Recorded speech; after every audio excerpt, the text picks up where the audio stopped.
የአፍሪካ የቁም ቅዠት።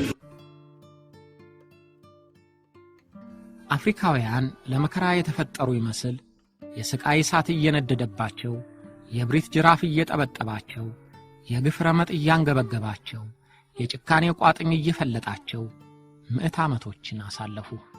የነጭ ቅኝ ገዢዎቻቸውን እንደ ከብት ነዱን፣ እንደ ቃለወጡን ይሉ የነበሩ ጥቁር ሕዝቦች የገዛ ወገናቸው ሥልጣኑን ሲይዝ እፎይ ለማለት ሳይታደሉ ቀሩ። እንዲያውም በቅኝ ገዢዎች ዘመን አይቶትና ሰምቶት የማያውቅ የመከራና የስቃይ ዶር አወረዱበት። ዩጋንዳ ኢዲ አሚን ሥልጣን እስኪይዝ ድረስ ያን የመሰለ ግፍ አላየችም ይባላል።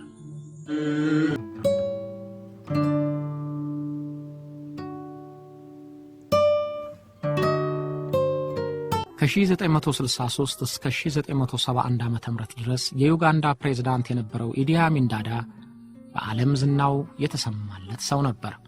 የዝናው መነሻ ግን መልካም ምግባር አልነበረም። በግድያ፣ በግርፊያ፣ በድንቁርና፣ በእብድነት፣ በጥጋብና በብሪት ነበር የሚታወቀው። እንደ ቦካሳ የሰው ሥጋ በመብላት ክስ አልተመሰረተበትም እንጂ የገደላቸውን ሰዎች አንገት ቆርጦ ማቀዝቀዣ ውስጥ ከቶ ጧት ይደነፋባቸዋል መባሉን ከሹክሹክታ በላይ አልፎ ታይም መጽሔት በ1968 ዓመተ ምህረት እትሞ ዘግቦታል። 1 ሜትር ከ93 ሴንቲሜትር ረጅም ቁመትና ከ120 ኪሎ ግራም በላይ ክብደት እንደነበረ የሚነገርለት ኢዲ አሚን ዳዳ ምርጥ አምባገነን እየተባለ ነበር። በእርግጥ አፍሪካውያን ለመስማት ለጆሮ የሚገለማ ለመናገር ላፍ የሚኮሰኩስ ተግባር የፈጸሙ መሪዎችን ለመጥራት ችግር የለብንም። ባይሆን የምንቸገረው አንደኛው ከሌላው በምን ይበልጣል ብለን ደረጃ ማውጣት ላይ ሊሆን ይችላል። በዚያ ስሌት ኢዲ አሚን ዳዳ በማንኛው ደረጃ እንደሚቀመጥ ስለማላውቅ እናንተው ለራሳችሁ አወዳድሩት።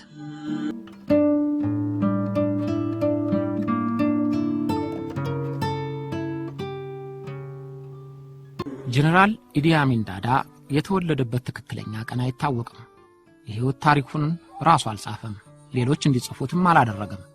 ስለዚህ ቁርጥ ያለው ቀን አይታወቅም።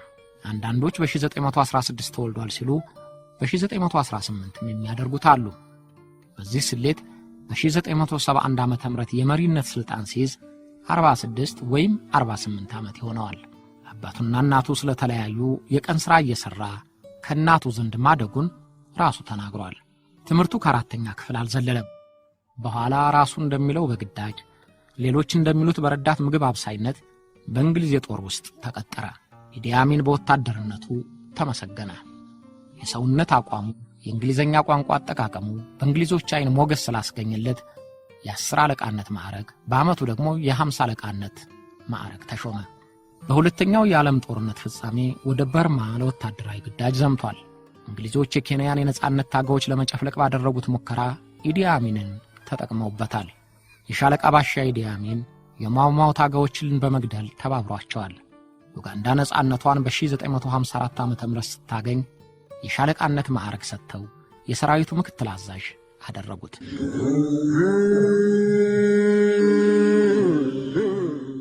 ሻለቃ ኢዲ አሚን ዳዳ ታዋቂ ቦክሰኛ ነበር። ለ9 ዓመታት የዩጋንዳን የቦክስ ሻምፒዮናነት ይዟል። የተመሰገነ ዋናተኛና የራግቢ ዋና ተጫዋች ነበር። I wanted to tell the boxers that the only chance to defeat the referee ይህን ልነግራችሁ እፈልጋለሁ። ሊያጠቃችሁ የሚፈልገውን ወይም ሀገሪቱን ሊያጠቃ የሚፈልገውን ለማሸነፍ ብቸኛው መንገድ በዝረራ ማሸነፍ ነው። ይህ በጣም አስፈላጊ ነው።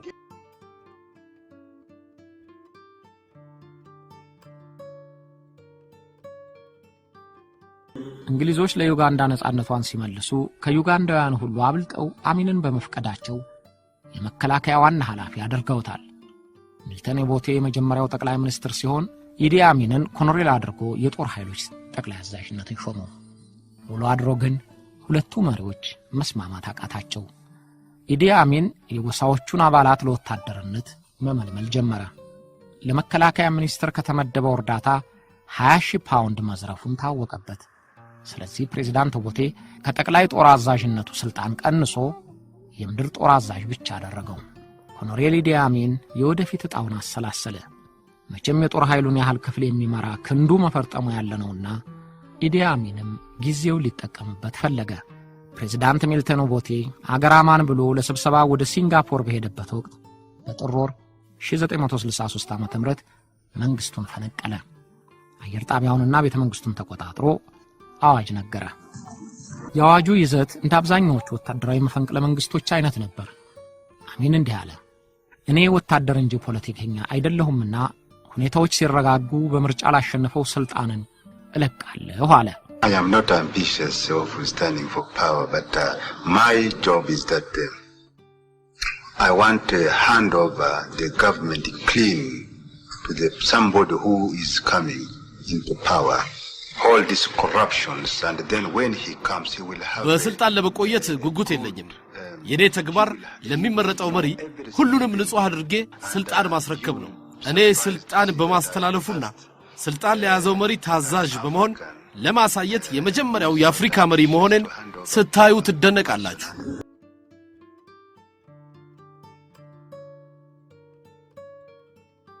ዩጋንዳውያን እውነት መስሏቸው በየአደባባይ ጨፈሩ። የቀድሞ ወታደሯ በመሆኑ የበለጠ ተጠቀምበታለሁ ብላ ያሰበችው እንግሊዝም አበጀህ እኔ ካንተ ጋር ነኝ አለችው። ኢዲ አሚን ከሌሎች የአፍሪካ ወታደራዊ አምባገነን መሪዎች የሚለየው የማታለያውን ጊዜ ለማራዘም ባለመፈለጉ ነው። ስልጣን በያዘ በሳምንቱ ለዩጋንዳውያን እቅጩን ነገራቸው። ከዚህ በኋላ ሌላ መሪ አይመጣም፣ ገዣችሁ እኔ ነኝ ብሎ ነገራቸው። ከዚያ ቀን በኋላ ዩጋንዳና ዩጋንዳውያን የኢዲ አሚን ልዩ ስጦታዎች ሆኑ። Exercise the function of the head of government of the Republic of Uganda, so help me God.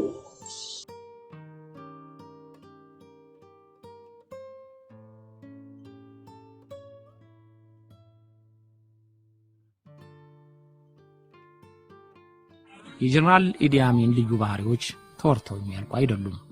በ8 ዓመታት የሥልጣን ዘመኑ የፈጸማቸው የሚያስገርሙ ከቶውንም ጤናማ ሰው አደረጋቸው ለማለት የሚከብዱ ሆነው ይታያሉ። ለዩጋንዳና ለዩጋንዳውያን ቅጣት የተላከ እስኪመስል የስቃይና የመዓት በረዶ በዛች ሀገር አወረደባት። በ8 ዓመታት ያገዛዝ ቆይታው ግምቱ ቢለያይም ከ100,000 እስከ 300,000 ሕዝብ በግፍ አስጨፍጭፏል። ዩጋንዳ ዓለም አቀፍ ግንኙነቷ እንዲበጣጠስ አድርጓል። ኢኮኖሚዋን አድቅቋል። በመጨረሻም ጦርነት ተቀሰቀሰና እልቂት ሆነ። ኢዲ አሚን ብዙ የሚወራለት ሰው ነበር። እኛ ግን ለዝክረ ነገር አንዳንዶቹን ብቻ።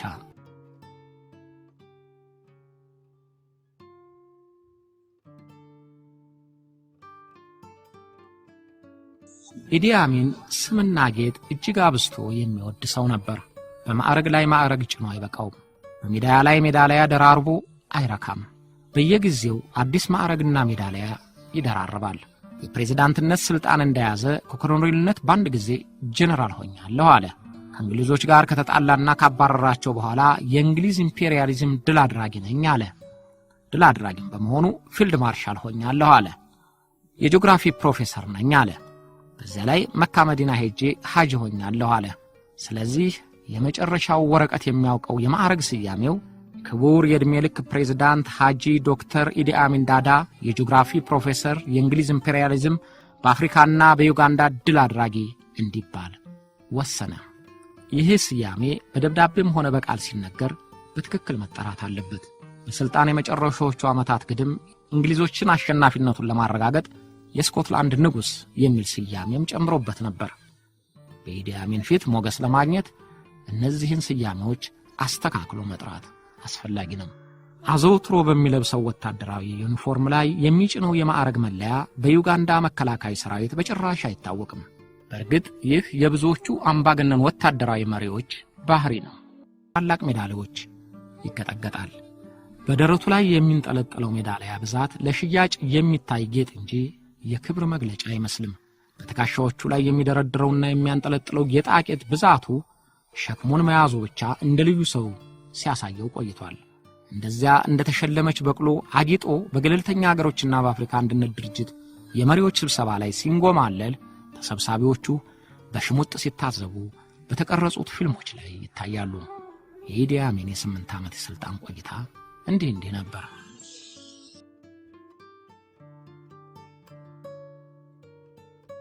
በእንግሊዝ ቅኝ ተገዥ በሆነችው ሀገሩ በእነሱ ሰልጥኖ ከፍ ወዳለ ማዕረግ ደርሷል። ሕጋዊውን መንግሥት በኃይል ፈንቅሎ ሥልጣን ሲይዝም ቀድማ አበጀህ የኛ ልጅ አለችው እንግሊዝ ነበረች። ሥልጣን ከያዘ ጥቂት ወራት በኋላ አንድ ቀን በድንገት ሳይጠራ ለንደን ደረሰ። አብራሪው ኢዲ አሚንን መያዙን ለለንደኑ አውሮፕላን ማረፊያ መቆጣጠሪያ ሰገነት ሲናገር ሁሉም ግራ ተጋቡ። የእንግሊዝ ባለሥልጣናት እየገረማቸውም ቢሆን ተቀበሉት። በማግስቱም በንግሥት ኤልሳቤጥ ቤተ መንግሥት የምሳ ግብዣ አደረጉለት። ቡና እየተጠጣ ንግሥቲቱ ለምንድነው በድንገት የመጣኸው ብለው ጠየቁት። እየሳቀ ዩጋንዳ ውስጥ 48 ቁጥር ጥቁር ጫማ ለማግኘት አስቸጋሪ ነው፣ ለዚህ ነው አላቸው። መቀለዱ ነበር። ቁጥብነት እንደ ጨዋነት መለኪያ ለሚያደርገው የእንግሊዝ ቤተ መንግሥት ግን አስደንጋጭ መልስ ነበር። ሁላችንም አፈርን ይላሉ በቦታው የነበሩት እንግሊዛዊ። ወዲያው አውሮፕላንና ታንክ የጦር መሳሪያ ለመግዛት ነው አላቸው። ማንም መልስ አልሰጠውም። በዚያው ሀገሩ ተመለሰ። ኢዲ አሚን ሊቢያን ጎብኝቶ ከተመለሰ በኋላ ግን በእንግሊዝ በእስራኤልና በአሜሪካ ላይ ያለው ጥላቻ እጅግ በረታ። ስለዚህ ጠላታችሁ አላቸው።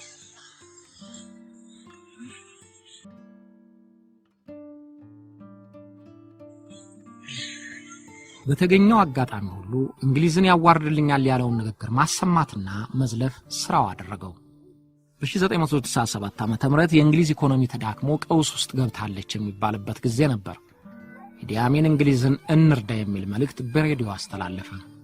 ራሱም 10,000 ሽልንግ በሕዝብ ፊት ሰጠ። ሕዝቡ ፍየልና ሙዝ፣ ማንጎ ሲያዋጣ በቴሌቪዥን ታየ። በጊዜው የእንግሊዝ ጠቅላይ ሚኒስትር ለነበረው ለሚስተር ሂዝ አውሮፕላኑን ልኮ 3 ቶን አትክልትና እንስሳቱን እንዲወስድ ቴሌግራም አድርጌያለሁ ብሎ ለሕዝቡ ተናገረ። British now actually they are in chaos, as you know. እንግሊዝ አሁን በኢኮኖሚ ቀውስ ላይ ናት። እርዳታ እንድናደርግላት ተናገረ። 43,000 ሽልንግና 3 ቶን አትክልት አውጥተው እንግሊዛውያን ጓደኞቻቸው እንዲደርሱላቸው አዋጥተዋል። እኔ ራሴ 10,000 ሽልንግ ረድቻለሁ። ሚስተር ሂስ ለአትክልቱ ማጓጓዣ አውሮፕላን እንዲልክ ነግሬዋለሁ። እስካሁን አላከልኝ።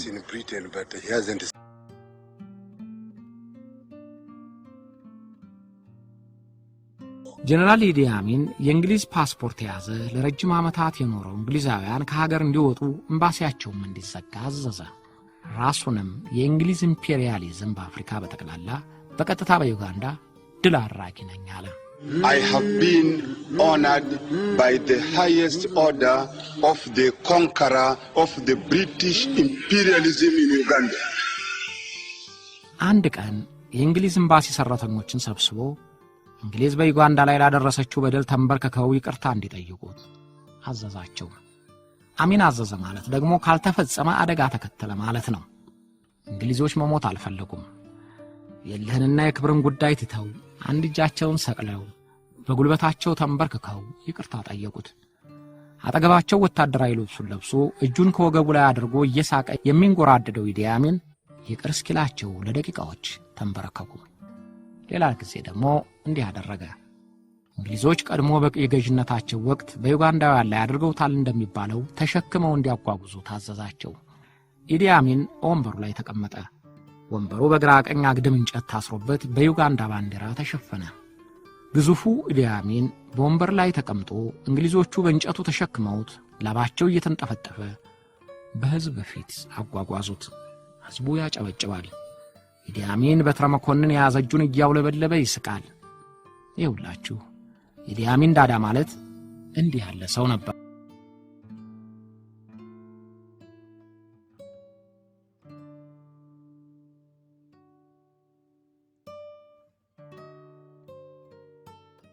የጀነራል ኢዲ አሚን ሌላዋ ዋና ጠላት እስራኤል ነበረች። ኢዲ አሚን በእስራኤል የኮማንዶነት ስልጣና አግኝቷል። ስልጣን ከያዘ በኋላም ለመጀመሪያ ጊዜ የኦፊሴል ጉብኝት ያደረገውና በጠቅላይ ሚኒስትሯ በጎልዳ ሜር ከፍተኛ አቀባበል ያደረገችለት እስራኤል ነበረች። ለእስራኤላውያንም አድናቆት አለኝ ይል ነበር። ሙሸዳያን ወዳጄ ነው ይላል። But I'm trained as a paratrooper in Israel. But I have got a very good brain and even General Dayan knows that. ኮማንዶነት በእስራኤል ሰልጥኛለሁ። ልዩ ጭንቅላት ነበረኝ። ጄኔራል ዳያን ይሄን ያውቃል። ዳያንን በደንብ አውቀዋለሁ። ጓደኛዬ ሆኖ ነበር። እቤቱ ብዙ ጊዜ ምሳና ራት በልቻለሁ። እስራኤል በሄድኩ ቁጥር ከዳያን ጋር ነው የምቆየው። ጎልዳሜርም ጓደኛዬ ናት። እስራኤል ሲሄድ ጥሩ አስተናጋጅ ነበረች። Because she used to give me very good entertainment.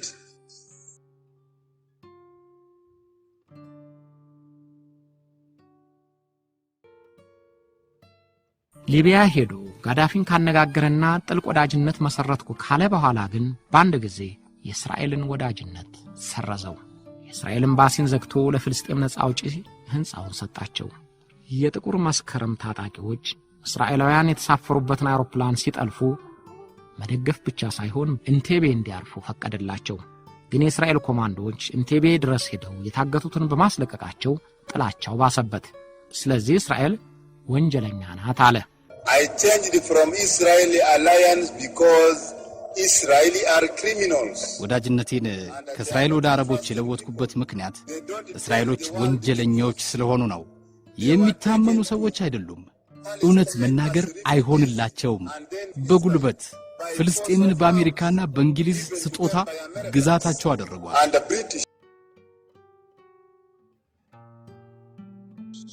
ለጊዜም ሂትለር ከ6 ሚሊዮን በላይ እስራኤላውያን ባለመግደሉ ወቀሰው። በኋላ ላይ ለምን እንዲህ አልክ ሲል የፈረንሳዩ ጋዜጠኛ ጠየቀው። Why do you ask me about Hitler? ለምን ስለ ሂትለር ጠየቀኝ? የሂትለር ችግር አልፏል። አሁን ማሰብ ያለብን ስለ ወደፊቱ ትውልድና እቅድ ነው። ወደ ኋላ ወደ ሂትለር መመለስ የለብንም።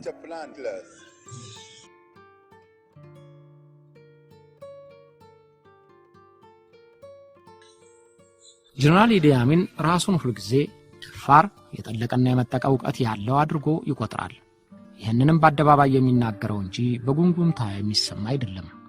ምዕራባውያን እንደሚፈሩት ኪሲንጀርን በምሳሌ እየጠቀሰ ጋዜጣዊ መግለጫ ሰጥቶበታል። He fears us. You see, this is what Kissinger is going. He goes only to the weakest leaders. አየ ኪሲንጀር የሚያደርገው እንደዚህ ነው። ሁሉ ጊዜ የሚሄደው ወደ ደካማ መሪዎች ነው። ምክንያቱም ዩጋንዳ ጠንካራ መሪዎች መኖራቸውን ያውቃል። ስለዚህ ወደ ዩጋንዳ በጭራሽ አይሄድም። ምክንያቱም እኔ የምናገረው እውነቱን ነው። ስተታቸውንም አውቃለሁ። አሜሪካኖችን እንዴት እንደማስተምራቸው አውቃለሁ። I know their mistake and I know how to teach the Americans. ጊዜ አንድ እንግሊዛዊ ጋዜጠኛ ቃለ መጠይቅ እንዲያደርግለት ፈቅዶለት ሲጠይቀው እንዲህ አለው። I wanted to ask you, are you not afraid of አንድ ነገር ልጠይቅህ። እንግሊዛዊ ሆነ የእንግሊዝን ኢምፔሪያሊዝም ድል አድራጊ መሪ ቃለ መጠይቅ ስታደርግ አትፈራም?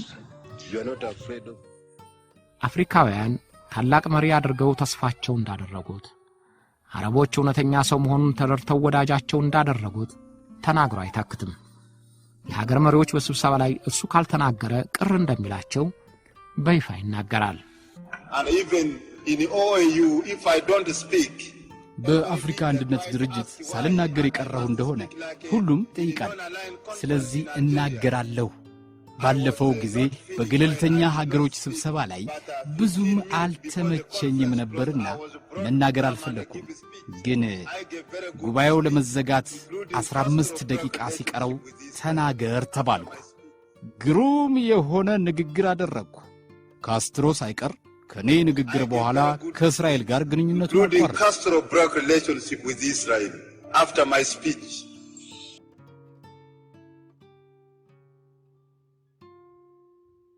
ኢዲ አሚን ለንግግሩ ማረሚያ የሌለው ለከት የለውም የሚባል መሪ መሆኑን የተለያዩ ሚዲያዎች ዘግበዋል። በታንዛኒያው መሪ በፕሬዝዳንት ኒሬሬ ላይ ያደረገውን ልጥቀስላችሁ። ኢዲ አሚን ኒሬሬን አይወድም። ስልጣንን በእጁ ሲያደርግ የቀድሞ ፕሬዝዳንት የጎሳ አባላት ጥቃት ፈርተው ወደ ታንዛኒያ እንዲገቡ ተፈቅዶላቸው ነበርና በዚህና በወሰን ጉዳይ ኒሬሬን ጠላት አደረገ። ኢዲ አሚን በየአደባባዩ የኒሬሬን ስም እየጠቀሰ ተሳደበ። ሞልቶ ገፍቶ አንድ ቀን እንዲህ የሚል ቴሌግራም በቀጥታ ለኒሬሬ ላከ። በጣም እንደምወድህ ላረጋግጥልህ እወዳለሁ። ሴት ብትሆን ኖሮ ብትሸብትም አገባህ ነበር። ግን ወንድ በመሆንህ ላገባህ አልችልም። ኢዲ አሚን ከሩቅም ከቅርብ ሀገር መሪዎች እየተጋጨ ጋዳፊን ብቻ ተማምኖ ሰነበተ። እንደነ ኒሬሬ ያሉ የበሰሉና የታመኑ የአፍሪካ መሪዎች ግን የሚያደርጉትን ያውቃሉና አሚንን ከሚንቀባረርበት ወንበር እንዴት እንደሚዘገዝቁት ልናይ ነው።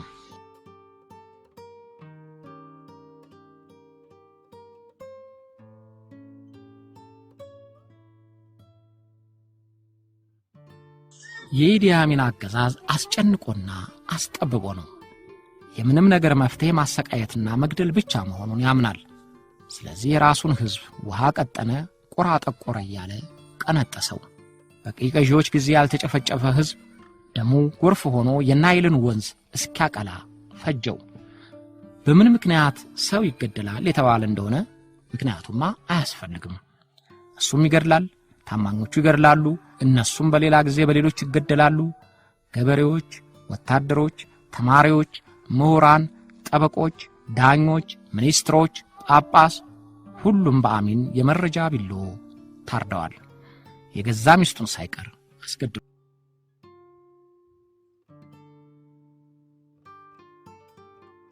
ጳጳስና የጠቅላይ ፍርድ ቤት ፕሬዝዳንቱን ራሱ እንደገደላቸው በኋላ የወጡ ማስረጃዎች ጠቁመዋል።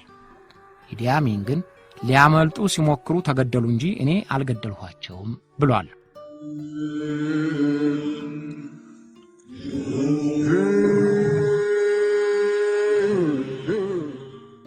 ኢዲ አሚን ሚኒስትሮቹን ጠርቶ ያስፈራራቸዋል።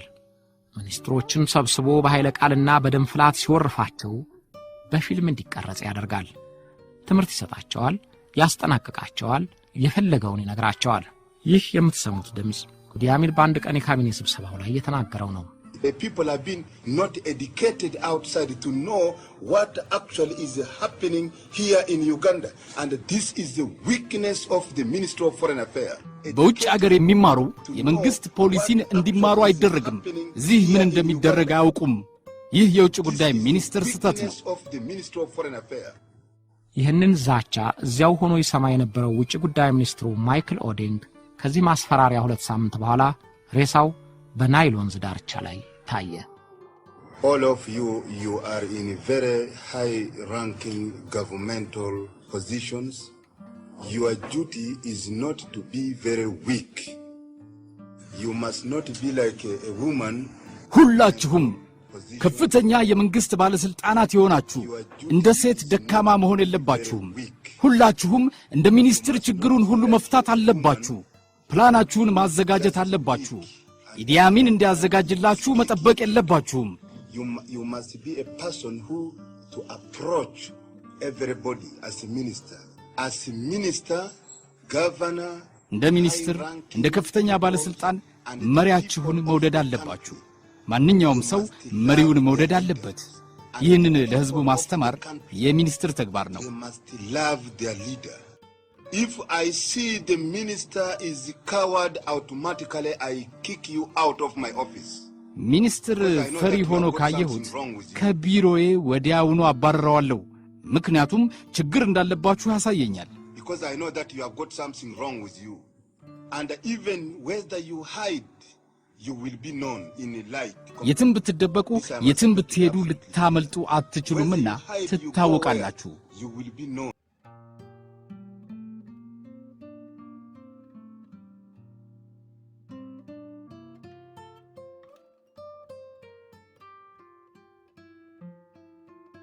ከ70 ዓመታት በፊት ጀምሮ በዩጋንዳ የሚኖሩ 80 ሺህ የሚሆኑ እንግሊዛውያንና ህንዳውያን አንድ ቀን ጧት በቴሌቪዥን ከሀገር እንዲወጡ ራሱ አዘዛቸው።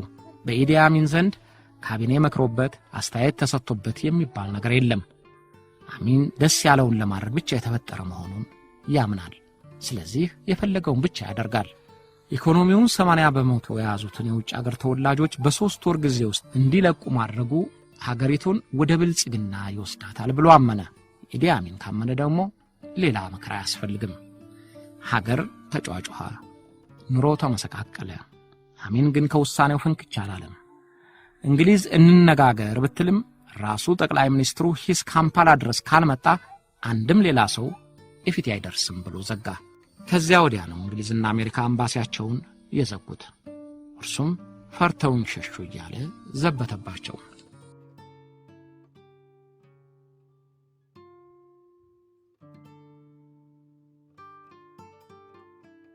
የኢዲ አሚን ሥራ ተነግሮ የሚያልቅ አይደለም።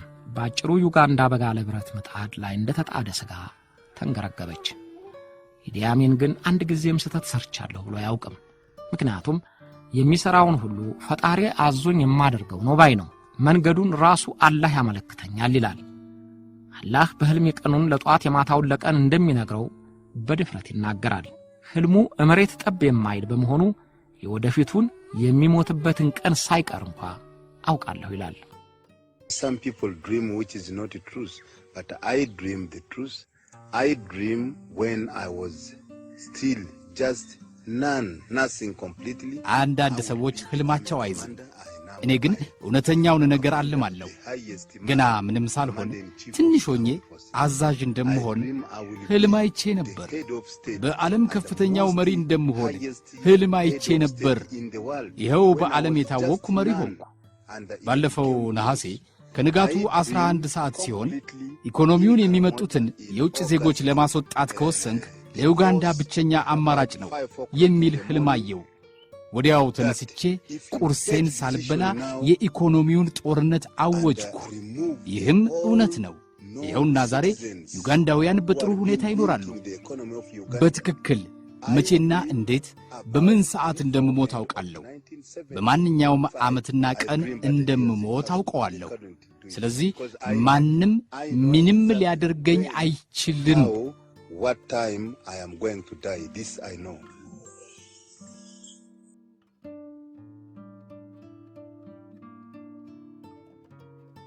ፕሬዝዳንት ኢዲ አሚን ልትገምቱት የማትችሉትን ሐሳብ ያመነጭና እፈጽመዋለሁ ይላል።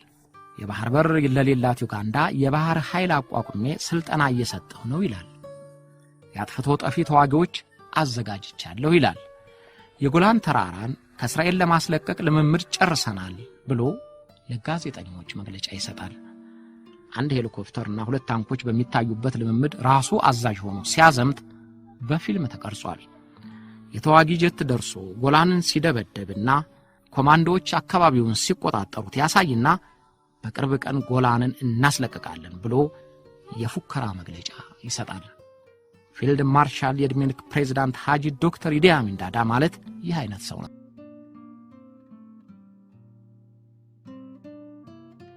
ክፉ ይበዛል ለማለት ነው እንጂ ኢዲ አሚንም ሆነ ሌሎች ክፉ ሰዎች በጥሩ የሚጠቀስላቸው ባህሪ አያጡም። ኢዲ አሚንም ጨዋታ ወዳድ ነው ይሉታል። በጨዋታ ጊዜ አብሮት ያለውን ሰው የቤተሰብ ስሜት እንዲሰማ ያደርጋል እያሉ ያሞጋግሱታል። የክብር ልብሱን ለብሶ እንኳን ቢሆን ባህላዊ ጨፈራ የሚጨፍሩ ካየ ተንደርድሮ ይቀላቀልና አብሮ ይዘላል። ካድሬዎቹ ይህን ሲተነትኑት የዩጋንዳ የባህል እሴቶች ተቆርቋሪ ስለሆነ ነው ይሉለታል። አኮርዲዮን መጫወት ይችላል። በቤተ መንግስቱ በሚዘጋጅ ግብዣ ሳይቀር አኮርዲዮኑን እየተጫወተ ተጋባዦቹን ያዝናናቸዋል። ይህን ደግሞ ለዩጋንዳ የሙዚቃ እድገት አርአያ ሆኗል ይሉለታል። በሀገሩ ያሉትን ጥቁሮች ቢገድልም ለጥቁሮች መብት መከራከሩን አልተወም። ለምሳሌ አሜሪካ በጥቁሮች መመራት እንዳለባት ያምን ነበር። And they were taken to America as slaves. Those people, they did not want to go there, and this is their country. ጥቁሮች አሜሪካ የተወሰዱት በባርነት ተሽጠው ነው። እዚያ መሄድ ፈልገው አይደለም። ሀገራቸው እዚህ ነበር፣ ግን በኃይል ተሰደዱ። ስለዚህ ከዚያ ማንም ሊያነቃንቃቸው አይችልም። በአሜሪካ ነጻነታቸውን ማግኘትና አሜሪካኖችን መቆጣጠር አለባቸው። በአሜሪካ ያሉ ጥቁር ሕዝቦች የአሜሪካ ፕሬዝዳንት መሆን አለባቸው። Must be the president of the United States of America. ይህም የኢዲ አሚን አንዱ ገጽታ ነው።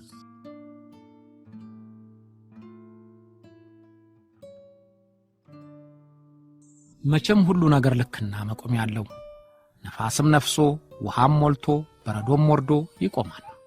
የኢዲ አሚንም የመዓትና የግፍ ሥራ መቆሚያው ደረሰ። የፍጻሜው መጀመሪያ ተቃረበ። ኢዲ አሚን የሥልጣን ዕድሜ ህጠር ሲለውና የዩጋንዳውያን ስቃይ ይብቃ ሲላቸው በታንዛኒያ ላይ ጦርነት ከፈተ። የወሰን ከተማዋንም ያዘ።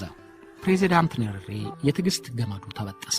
ኒሬሬ ሲሰደብ ይህ ብድ እያለ ዝም እንደሚለው በሀገሩ ጉዳይ ግን መታገስ አይችልም። የአሚን የጤና ጥበቃ ሚኒስትር የነበሩት እንደሚሉት ኒሬሬ እልህኛና የሚሠራውን የሚያውቅ ስለሆነ የኢዲ አሚን ዕድሜ ማጠሩን ገምተን ዩጋንዳውያን ደስ አለን ይላሉ። ፕሬዝዳንት ኒሬሬ ሰራዊቱን አስከተተ። እነ ሙሴቪኒ የሚመሩትን የተቃዋሚ ታጣቂዎች ያዘና ሰራዊቱን በለው አለ።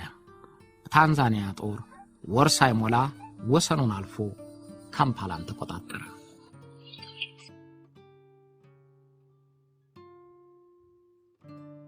ፊልድ ማርሻል ኢዲ አሚን አንድም ቀን ጦርነት መርቶ አያውቅም። እጅግሩ የታሰረ ማስገደል ቀላል ነው። አፈሙዝ በራስ ላይ ሲነጣጠር ግን ሌላ ነገር ነው።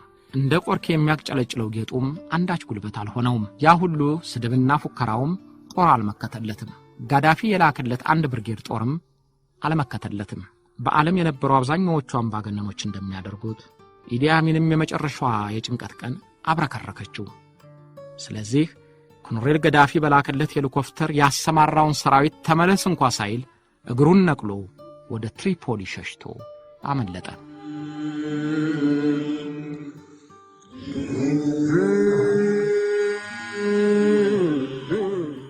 ጀነራል ኢዲ አሚን በሊቢያ በጥቂት ጊዜ ከቆየ በኋላ ለመጨረሻው ስደት ወደ ሳውዲ አረቢያ ሄደ። በሳውዲ አንድ አፓርትመንት ተሰጥቶት በወር $8000 ተቆርጦለት ከሚስቶቹና ከልጆቹ ጋር የስደት ዘመኑን ገፋው።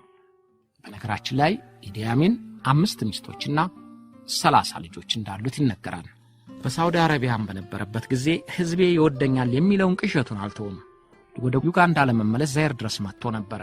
ግን ሞቡቱ ሴሴ ሴኮ ወደ መጣበት መለሰው።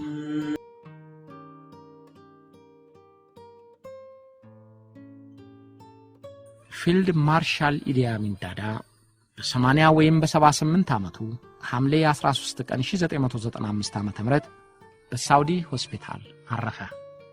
አስከሬኑ ወደ ዩጋንዳ እንዲመለስ ቤተሰቦቹ መንግስትን ጠይቀው ነበር፣ ግን አልተፈቀደላቸውም። ዩጋንዳን መቀመቃ ወርዶ የነበረ ሰው ስጋው እዚያው እንደወጣ ይቅር እንጂ የሀገሩን አፈር ሊቀምስ አይገባም ብሎ መለሰላቸው።